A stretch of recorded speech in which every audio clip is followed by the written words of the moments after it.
Pessoal, nós temos aí mais uma aula na Atualidades em Foco para você, só aqui no LAC Concursos. Na nossa aula de hoje, a gente vai falar aí a respeito da morte de Fidel Castro, né? Fidel Castro, de 90 anos, que ocupou por quase 5 décadas o poder em Cuba, né? Falece agora, deixando um país aí, se por um lado, com avanços, né, na área de educação e de saúde bastante relevantes, por um outro lado, um país com graves problemas econômicos e ainda, né, para alguns, uma forte ditadura comandada pelos irmãos Castro.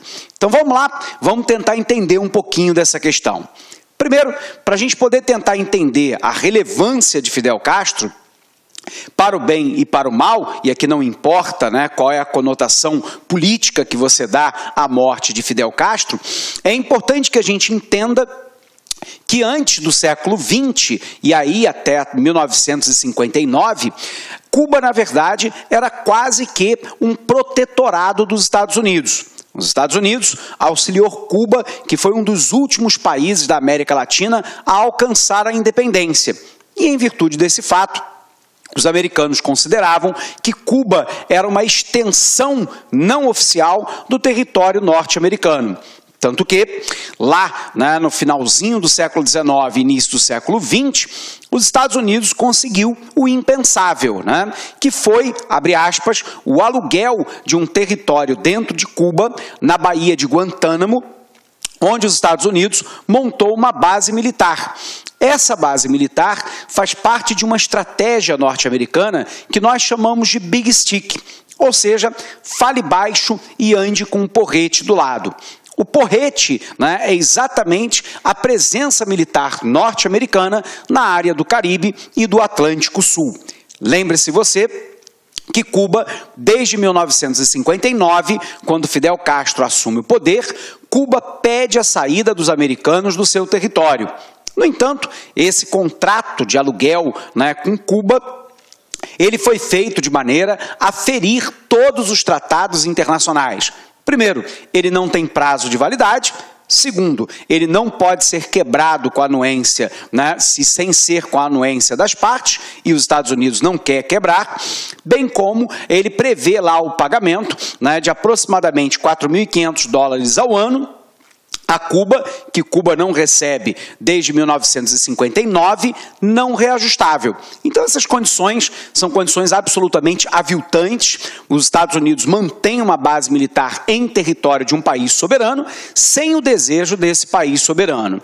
Mas o ponto fundamental é que Cuba, como eu dizia, e com todo respeito, era o quintal dos Estados Unidos. E dessa maneira, todas as atividades ilícitas em território americano num dado momento, como venda de bebida, prostituição, cassino, drogas e outros, era livremente tolerado em território cubano. Até porque os líderes cubanos, na verdade, eram aliados dos Estados Unidos. O último, Fulgêncio Batista, era um lacaio dos Estados Unidos, comandando despoticamente Cuba. A gente sabe, então, que o jovem advogado Fidel Castro, filho de uma família de latifundiário, vai buscar organizar uma guerrilha para a tomada, né, de um cartel de Moncaba, né, a fim de depor o regime de Fulgêncio Batista e inaugurar um regime nacionalista na ilha cubana. O objetivo era a expropriação dos bens de americanos em território cubano para que houvesse uma reforma agrária ampla, né, em direção à população e, por um outro lado, permitir a revalorização da cultura cubana em detrimento da cultura estrangeira que entrava em Cuba desde o século XIX com muita força, ditando, né, como funcionava o regime cubano. A gente sabe que essa tentativa da tomada do cartel de Moncaba foi fracassada. Fidel Castro foi preso, depois anistiado e exilado no México. E a partir daí ele organiza, junto com o médico argentino Ernesto Che Guevara, uma guerrilha que, a partir da Sierra Maestra, né, em Cuba, vai alcançando cada vez mais o apoio do campesinato, até que consegue chegar a Havana em 1959, tomar o poder. Fulgêncio Batista, o último ditador, foge para os Estados Unidos. O primeiro movimento, né, de Fidel Castro fora então um movimento nacionalista. Observe que Fidel Castro não tinha, pelo menos a priori, nenhum tipo de intenção de implementação do comunismo, né, dentro da ilha. Ele mesmo afirmara, né, que a ideologia cubana era, sobretudo, uma ideologia nacionalista. Mas ao começar a expropriação dos bens de americanos em território cubano, os Estados Unidos então financia contra-revolucionários, né, cubanos que estavam exilados nos Estados Unidos, a fazerem um contragolpe, uma contra-revolução a partir da invasão da Baía dos Porcos. Essa invasão foi muito mal sucedida, né? O governo cubano consegue conter a invasão e a contra-revolução, e a partir daí, né, Fidel Castro então percebe que os Estados Unidos utilizará todos os instrumentos para retomar o controle da ilha caribenha, que fica a um pouco mais de 100 quilômetros da costa americana.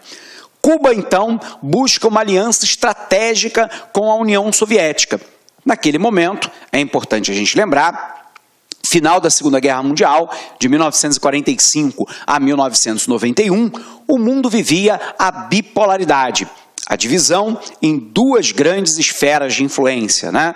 O oeste capitalista, liderado pelos Estados Unidos, e o leste socialista, liderado pela União Soviética.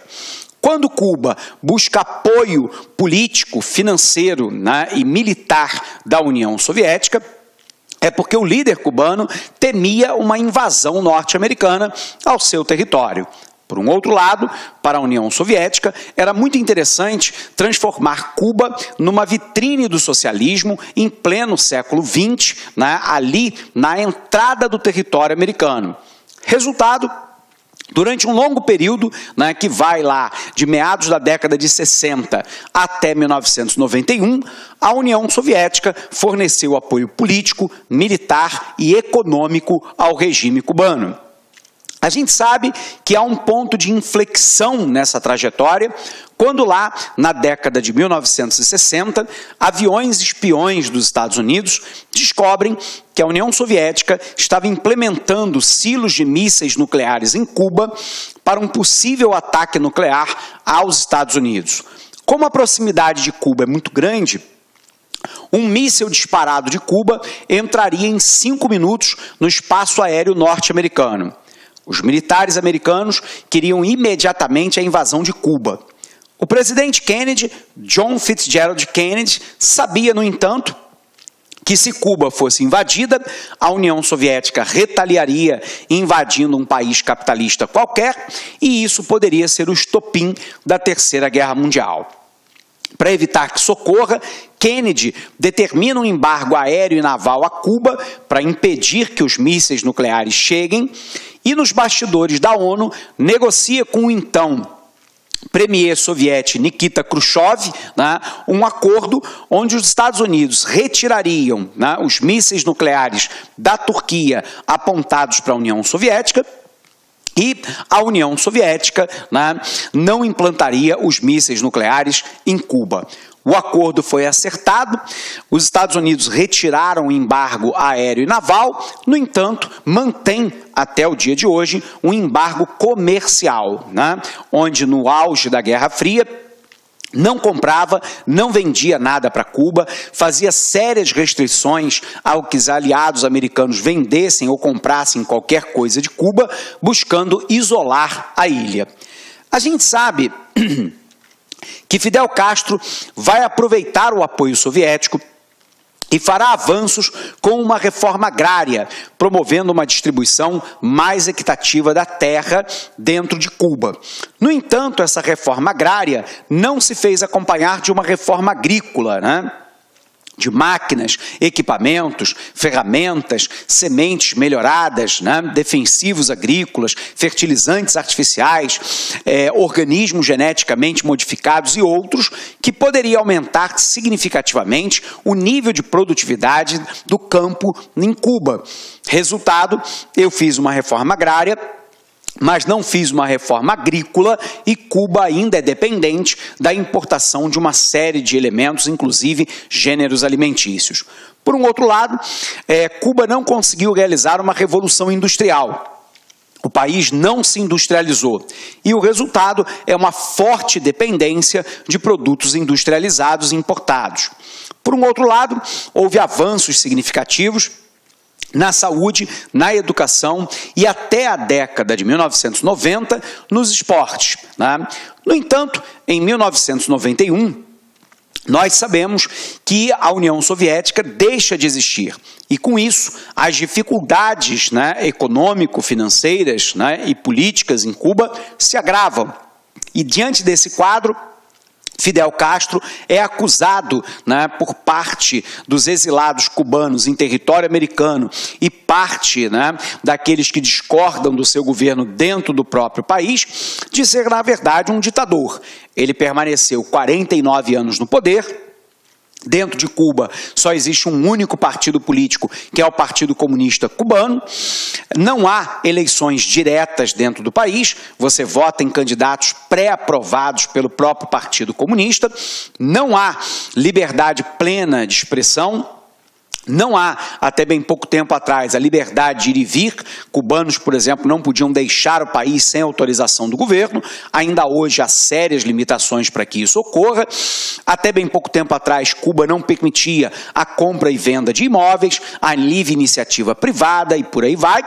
Nós tínhamos que até bem pouco tempo atrás 95% dos trabalhadores em Cuba eram funcionários do governo, ganhando um salário muito baixo para os padrões internacionais, algo próximo aí de $25 por mês, o que daria no Brasil um pouco mais de R$80. A gente sabe, né, que Cuba é sufocada, né, pelo embargo comercial americano, que hoje só tem um motivo de existir, né? Na verdade, é o orgulho norte-americano de tentar sufocar o regime cubano até que, né, Cuba ceda, né, e volte a ser uma democracia capitalista. Fidel Castro sofreu inúmeras tentativas de assassinato, muitos deles promovidos pela Companhia de Inteligência Americana, a CIA, resistiu a todas elas. Com o fim da União Soviética, ele buscou a... Olá, meus amigos! E aí, gostou da aula do professor? Grande professor top de linha. Desculpa intrometer no seu vídeo, mas eu tenho que fazer isso. Olha, se você quer continuar assistindo esse vídeo, aliás, você quer fazer o curso completaço SAP 2017, Secretaria de Administração Penitenciária, um curso super atualizado, competitivo, com mais de 150 videoaulas disponíveis para vocês, com um personal coach, que é o sistema, é o estudo em regime de metas. Todos os dias você vai ter uma meta de estudos até a véspera da prova. Então, convido vocês a acessarem o laconcurso.com.br. Este curso custa apenas 10 mensalidades de R$30 e eu tenho certeza, mas olha, certeza, olhando olho no olho, se você cumprir as nossas orientações pedagógicas, lá no dia da prova, no dia 6 de agosto, você estará super competitivo, pode ter certeza disso. Tá certo, meus amigos? Espero vocês no like. Ah, já esquecendo, essa aula que você acabou de assistir, você quer o material de apoio, você quer o PDF dela? Então vai lá, acesse o site lá, concurso, clique lá em documentos, não vai pagar nada, pode ficar tranquilo e você vai ter o material de apoio dessa videoaula. Tá certo, meus amigos? Então espero vocês aqui no LAC. Forte abraço, fui, obrigado, tchau! Clique lá.